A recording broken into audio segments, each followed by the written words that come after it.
Now come to the shear stress distribution for different section. अब हम इस फॉर्मूले को काम में लेंगे अलग अलग सेक्शन का शेयर स्ट्रेस डिस्ट्रीब्यूशन निकालने के लिए, है ना। जैसे मान लीजिए कि बीम जो है, बीम आपकी सर्कुलर क्रॉस सेक्शन की भी हो सकती है, रेक्टेंगुलर क्रॉस सेक्शन की भी हो सकती है, आई सेक्शन की भी हो सकती है जो आपकी घरों में लगी होती है, छत का जो सारा सपोर्ट है उस बीम पर होता है, ठीक है, तो वो आई सेक्शन होती है, और टी सेक्शन की बीम भी होती है, हाँ। तो ये बीम किस तरह की होगी मैं आपको एक बार बता दूं। देखो ये स्टूडेंट ये जो बीम है इसका क्रॉस सेक्शन मैंने बना रखा है, ये सर्कुलर क्रॉस सेक्शन है, तो ये सर्कुलर क्रॉस सेक्शन की बीम है। इस तरह से अगर मैं आई सेक्शन की बीम बनाऊंगा तो वो इस तरह की होगी थोड़ी सी। तो ये आई सेक्शन की बीम इस तरह की होगी स्टूडेंट। थोड़ी सी आप इमेजिनेशन करें तो आपको थोड़ा सा आइडिया हो जाएगा कि ये बीम इस तरह की होगी, हाँ। ये आई सेक्शन की बीम है, ठीक है। तो मैंने ये क्रॉस सेक्शन लिया है क्योंकि अभी हम जो शेयर फोर्स की बात कर रहे हैं वो इस लेंथ पे बात नहीं कर रहे हैं, हम इस लेंथ पे बात कर रहे हैं, क्रॉस सेक्शन पे बात कर रहे हैं। क्रॉस सेक्शन पे शेयर स्ट्रेस क्या होगा, हाँ। तो रेक्टेंगुलर सेक्शन हो गया, सर्कुलर हो गया, आई सेक्शन हो गया और टी सेक्शन हो गया, ठीक है। तो इन पर हम डिस्ट्रीब्यूशन का डिस्कशन करेंगे। तो इस पर किस तरह से यहाँ से लेकर यहाँ तक, यहाँ से लेकर यहाँ तक शेयर स्ट्रेस किस तरह से डिस्ट्रीब्यूट होता है, किस तरह से वेरी होता है, इसकी अब हम बात करेंगे। SFD BMD जो हमने पढ़े थे, शेयर फोर्स डिस्ट्रीब्यूशन और बेंडिंग मोमेंट डिस्ट्रीब्यूशन, उसमें तो हमने अलोंग द लेंथ बात की थी।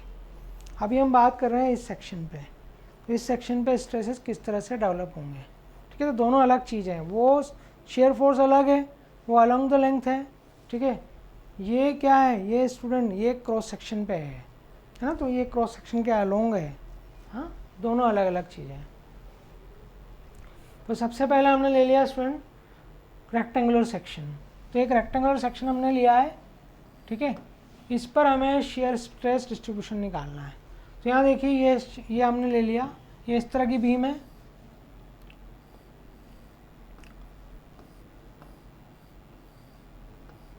ठीक है। इस बीम का मैंने ये सेक्शन लिया है स्टूडेंट, ये वाला, ये इसका क्रॉस सेक्शन है, ठीक है। ये मैंने लिया है, ये देखिए यहाँ पर। तो इसको मैंने बी मान लिया और ये इसकी डी मान ली। तो बी और डी इसका क्या है, ये एरिया हो जाएगा बी इंटू डी। ये रेक्टेंगुलर क्रॉस सेक्शन है जिसका ब्रेड्थ तो बी है और डेप्थ डी है, तो ये मैंने यहाँ ले लिया। अब मुझे यहाँ से और यहाँ तक, यहाँ से लेकर यहाँ तक, इसमें शेयर स्ट्रेस किस तरह से डिस्ट्रीब्यूट होगा या शेयर स्ट्रेस किस तरह से वेरी होगा, मुझे वो फाइंड करना है। तो हमने क्या किया है, consider a rectangular section of beam जिसकी विड्थ बी है और डेप्थ डी है, ठीक है, subjected to shear force S at the section. यहाँ पर शेयर फोर्स जो लग रहा है वो एस है। Take elementary layer at distance Y from N A. हमने क्या किया है, एक एलिमेंट्री लेयर ले ली, यहाँ पर ये ले ली मैंने, मतलब इस जगह मैंने एक लेयर ले ली, ये देखिए मैं यहाँ बना रहा हूँ, है ना, यहाँ पर ले ली। और न्यूट्रल एक्सिस से कितने डिस्टेंस पे लिए, वाई पे। न्यूट्रल एक्सिस कहाँ होगी, यहाँ बीच में होगी, ठीक है। ये न्यूट्रल एक्सिस है, न्यूट्रल लेयर है, ये न्यूट्रल लेयर है पूरी बीच में, ठीक है। तो ये न्यूट्रल लेयर से इसकी डिस्टेंस हो गई वाई। तो हमने एक एलिमेंट्री स्ट्रिप अज्यूम करी है न्यूट्रल लेयर से वाई डिस्टेंस पर, ठीक है। अब इस एलिमेंट्री स्ट्रिप पर ही मैं स्ट्रेस निकालूंगा। इस एलिमेंट्री स्ट्रिप पर स्ट्रेस कितना होगा, फिर उसको मैं क्या करूँगा, इंटीग्रेट कर दूंगा, तो पूरे सेक्शन पे क्या आ जाएगा, पूरे सेक्शन पे शेयर स्ट्रेस आ जाएगा। तो यहाँ देखिए शेयर स्ट्रेस का फॉर्मूला अभी हमने ड्राइव किया है। इस सेक्शन पे शेयर स्ट्रेस की वैल्यू क्या होगी, S into A Y bar upon B I, ठीक है। ये तो आपका फॉर्मूला है। अब हम इस एलिमेंट्री स्ट्रिप के लिए हम यूज कर रहे हैं। देखिए एस की जो वैल्यू है ये तो यहाँ से यहाँ तक सेम रहेगी, शेयर स्ट्रेस तो सेम रहेगा और शेयर फोर्स सेम रहेगा, लेकिन स्ट्रेस की वैल्यू न्यूट्रल एक्सिस से अबव और बिलो चेंज होगी, वेरी होगी, है ना, क्योंकि स्ट्रेस न्यूट्रल एक्सिस से ऊपर जाते हैं और नीचे जाते हैं तो वेरी होते हैं, है ना। तो यहाँ देखिए हमने क्या किया, इस एलिमेंट्री स्ट्रिप का मैं एरिया निकाल लूँगा। देखो यहाँ पर ये एरिया और एक वाई बार, ये दो चीज़ें हमें निकालनी है स्टूडेंट, ठीक है। तो ये दोनों हम रख देंगे यहाँ पर। तो ये देखो ये डिस्टेंस y है, तो यहाँ से यहाँ तक की डिस्टेंस कितनी हो जाएगी, ये देखिए ये पूरी d/2 है, क्योंकि न्यूट्रल एक्सिस रेक्टेंगल में क्या होगा, मिड में होगी। तो अगर यहाँ से यहाँ तक d है तो ये जाएगा d/2 है, और ये y है यहाँ से यहाँ तक y है, तो ये डिस्टेंस कितनी हो जाएगी, ये हो जाएगी d/2 माइनस y।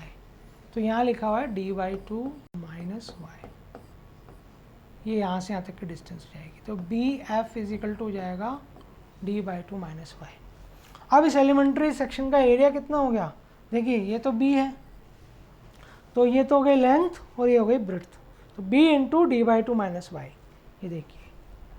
तो ये इस एलिमेंट्री स्ट्रिप ABEF का एरिया हो गया, है ना। अब मुझे निकालना है y बार, तो y बार क्या है, y बार है इस एलिमेंट्री स्ट्रिप का जो सेंट्रोइड है उससे न्यूट्रल एक्सिस की दूरी। तो इस एलिमेंट्री स्ट्रिप का सेंट्रोइड यहाँ होगा, देखो बिल्कुल बीच में, ठीक है। और ये डिस्टेंस है y, और यहाँ से यहाँ तक की डिस्टेंस है y, ये न्यूट्रल एक्सिस है, ये देखिए ये न्यूट्रल एक्सिस है।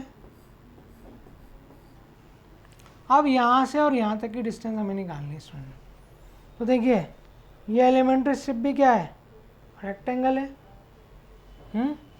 तो यहाँ से यहाँ तक की डिस्टेंस क्या होगी, इस डिस्टेंस का हाफ होगी, है ना। तो देखिए ये हो जाएगा y बार जो होगा स्टूडेंट वो हो जाएगा y plus BF/2, y plus इसका आधा कर दो BF/2, है ना। और BF हमने निकाल रखा है, BF है हमारे पास d/2 माइनस y, तो ये हो जाएगा y plus d/2 minus y upon 2। तो आपको क्या मिल जाएगा, देखो ये मिल जाएगा, हाँ देखिए y plus half d/2 minus y। तो इसको आप सोल्व करोगे ना तो आपको मिलेगा y/2 प्लस d/4। तो इस तरह से हमारे पास एरिया आ गया और y बार आ गया। तो ये एरिया और y बार की वैल्यू हम यहाँ रख देंगे। देखिए एरिया की वैल्यू रख दी b d/2 माइनस y, और y बार की वैल्यू रख दी हमने y/2 प्लस d/4, और इसको मैंने सॉल्व कर लिया, ठीक है। तो देखिए b से तो b कैंसिल हो जाएगा, तो a/2i d², ये क्या है, ये a माइनस बी और a प्लस बी का फॉर्मूला बन रहा है स्टूडेंट। मैं यहाँ से 2 बार ले लेता हूँ, तो ये हो जाएगा a/2i, और यहाँ बचेगा d/2 माइनस y और d/2 प्लस y, ठीक है। यहाँ d/2 प्लस y बचेगा, यहाँ से आप 2 कॉमन ले लें बाहर, 1/2, तो यहाँ d/2 बचेगा और यहाँ y बचेगा। तो ये a plus B a minus B हो गया, तो ये हो जाएगा d²/4 माइनस y²। तो ये हमारे पास एक फॉर्मूला आ गया, ठीक है। ये हमारे पास फॉर्मूला आ गया। तो यहाँ पर क्या हो रहा है, देखिए tau is varies with the square of y। तो टो और y का वेरिएशन किस तरह से हो रहा है, y की वैल्यू को अगर हम बढ़ाएंगे, y की वैल्यू को हम बढ़ाएंगे तो टो की वैल्यू क्या होगी, शेयर स्ट्रेस की वैल्यू क्या होगी, डिक्रीज होगी। तो न्यूट्रल एक्सिस से डिस्टेंस अगर आप बढ़ाएंगे तो शेयर स्ट्रेस की वैल्यू क्या होगी, कम होगी। ये कहाँ होगा, ट्रांसफर सेक्शन पे है ना, क्योंकि -y² है इसलिए।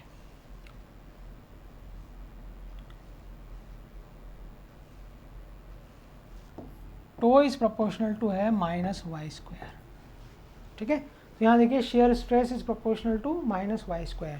तो अगर मैं टो की वैल्यू को, अगर मैं y की वैल्यू को बढ़ाता हूँ, यानी न्यूट्रल एक्सिस से डिस्टेंस बढ़ाता हूँ, तो टो की वैल्यू क्या होगी, डिक्रीज होगी, ठीक है। तो देखिए अब हम क्या करते हैं, टॉप एज और बॉटम एज पर हम वैल्यू निकाल लेते हैं। तो टॉप एज पर देखिए, अगर मैं टॉप एज की बात करूं, ये न्यूट्रल एक्सिस है, तो टॉप एज ये वाली है और बॉटम एज ये वाली है स्टूडेंट। टॉप एज की डिस्टेंस कितनी है न्यूट्रल एक्सिस से? d/2। तो y की वैल्यू क्या हो गई? d/2, है ना। तो at top edge y is equal to क्या हो गया? d/2। देखिए यहाँ पर, ये देखिए टॉप एज यहाँ है, ठीक है। तो यहाँ पर y की वैल्यू क्या हो जाएगी? d/2 हो जाएगी, ठीक है। तो हम क्या करेंगे, y की वैल्यू को d/2 यहाँ रख देंगे, y इजिकल टू d/2 हमने रख दिया, तो ये क्या हो गया? d/2 स्क्वायर, है ना। तो d²/4 माइनस d²/4 क्या हो गया? 0। यानी टॉप एज पर शेयर स्ट्रेस की वैल्यू क्या होगी? 0 होगी। बॉटम एज पर भी शेयर स्ट्रेस की वैल्यू 0 होगी, क्योंकि बॉटम एज भी y is equal to d/2 distance पर है। न्यूट्रल एक्सिस से टॉप एज की डिस्टेंस d/2, न्यूट्रल एक्सिस से बॉटम एज की डिस्टेंस d/2। तो दोनों पर शेयर, जब आप y की वैल्यू d/2 यहाँ रखोगे तो ये भी d²/4 हो जाएगा, तो 0 हो जाएगा। यानी टॉप एज और बॉटम एज दोनों पर शेयर स्ट्रेस की वैल्यू क्या आ जाएगी? 0 आ जाएगी। तो देखिए यहाँ पर शेयर स्ट्रेस की वैल्यू 0 आ गई इस जगह, और इस तरह से यहाँ पर निकालेंगे, ठीक है। तो यहाँ पर भी शेयर स्ट्रेस की वैल्यू क्या आ जाएगी? यहाँ भी 0 आ जाएगी, ठीक है। अब न्यूट्रल एक्सिस पर हम निकालते हैं। तो न्यूट्रल एक्सिस पर y की वैल्यू क्या होगी? न्यूट्रल एक्सिस पे y की वैल्यू 0 होगी, है ना। तो इस पॉइंट पर y की वैल्यू क्या हो गई? 0। तो हमने उस फॉर्मूले में y इजिकल टू 0 रख दिया, तो हमारे पास आ गया SD²/8I।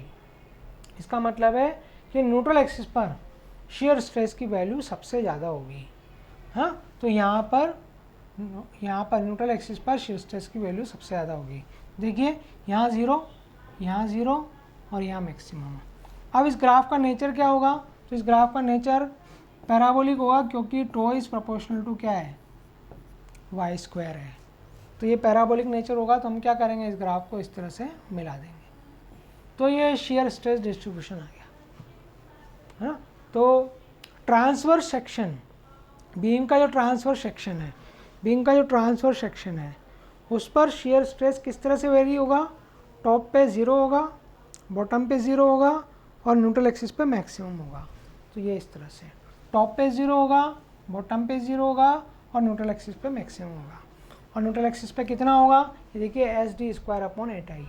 अब I की वैल्यू रख दीजिए, तो I क्या होगा इसके लिए? इस एक्सिस से जाने वाली, न्यूट्रल एक्सिस से जाने वाले एक्सिस के अबाउट मोमेंट ऑफ इनर्शिया क्या होगा? वो होगा I इजिकल टू, मैंने आपको बताया था ये I किसको क्रॉस कर रही है? D को, तो D का आ जाएगा क्यूब, तो ये हो जाएगा BD³/12। तो I की वैल्यू हमने रख दी BD³/12 यहाँ पर, ठीक है। और जब हम इसको सॉल्व करेंगे तो हमारे पास आ जाएगा 1.5S/BD, ठीक है, 1.5S/BD। तो न्यूट्रल एक्सिस पर शेयर स्ट्रेस की वैल्यू आ गई 1.5S/BD, ठीक है। अच्छा, एवरेज शेयर स्ट्रेस क्या होता है? एवरेज शेयर स्ट्रेस होता है shear force upon share area. Shear force है S, शेयर एरिया है B into D, breadth into depth, यही शेयर एरिया है ना।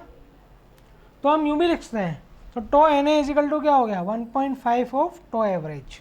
यानी न्यूट्रल एक्सिस पे जो स्ट्रेस की वैल्यू है वो एवरेज स्ट्रेस से भी ज़्यादा होगी, उसका 1.5 टाइम्स होगी, है ना। इसको हम लिख सकते हैं 3/2 टो एवरेज। तो स्टूडेंट डायरेक्ट आपको ये भी पूछा जा सकता है कि रेक्टेंगुलर सेक्शन के लिए शेयर स्ट्रेस की वैल्यू, ट्रांसफर सेक्शन पे शेयर स्ट्रेस की वैल्यू एवरेज शेयर स्ट्रेस का 3/2 टाइम्स होता है, ये प्रूव करो। तो आपको इस तरह से ये डेरिवेशन करना है, हाँ। तो ये हमने बात की है किसके लिए? हमने बात की है रेक्टेंगुलर सेक्शन के लिए, ठीक है। तो स्टूडेंट हम फास्ट कर लेते हैं इसको थोड़ा सा। तो हमने क्या किया है, ये एलिमेंट्री स्ट्रिप लिए, ठीक है। इस एलिमेंट्री स्ट्रिप का ये CG निकाला है और CG की यहाँ से डिस्टेंस लिए y बार, और एक इस एलिमेंट्री स्ट्रिप का एरिया निकाला है। एरिया और y बार दोनों हमने यहाँ रख दिए हैं, ठीक है। और दोनों रख के हमने इसको सॉल्व कर लिया है।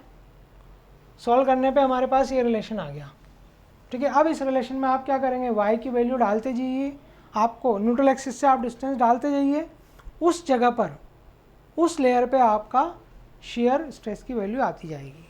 ठीक है, जैसे मैंने टॉप और बॉटम पे डाला है, टॉप पे y की वैल्यू d/2 होती है, बॉटम पे भी d/2 होती है, तो दोनों जगह 0 आएगा। ठीक है, यहाँ पर y की वैल्यू 0 होती है। ठीक है, तो हमने 0 डाल दिया, y इज इक्वल टू 0 डाल दिया। ठीक है, तो y इज इक्वल टू 0 डाला है, तो ये SD² / 8i आ गया। हाँ,